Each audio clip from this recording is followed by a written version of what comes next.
Welcome to Sprite Shack. Today I'm just going to quickly show you this product. It's a wind resistant microphone.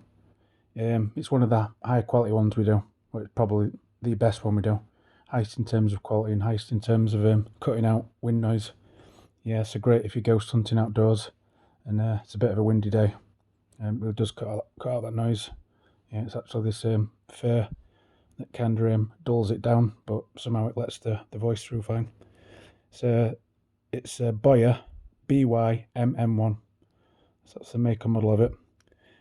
So it's got this comes off. I don't know why you'd want to take it off, but this does come off. But this is your hot shoe mount, so this allows you to attach it to most cameras, most video cameras, and also we've got like some handheld rigs that hold your camera, the microphone, and possibly light as well. So it also attaches to that.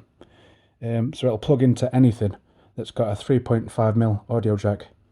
So it's on most devices, most tablets, most phones, most Sprite boxes, most DVP recorders.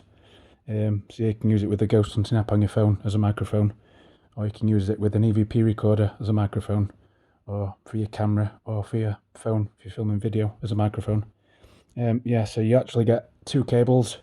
They both got the same connection on. In fact, they're both identical. Yeah, don't know why you've got two, but you've got two. So yeah, one's got the straight end and one's got a 90-degree end. If for some reason and what it's attached to, you know, that is kind of too long and it's hitting something, you know, you can plug that end in there to make it a little bit shorter. It's one end into your microphone, one end into your device, and it just works as a standard microphone. Yeah, if you're going to use it on a Sprite box, it'll work on that EVP recorder. Yes, what comes with it? You've got basic instructions. You've got your two cables. You've got a nice little carry case, and obviously the box it comes in. So if you want one of these, the links to purchase it are in the video description. Thanks for watching.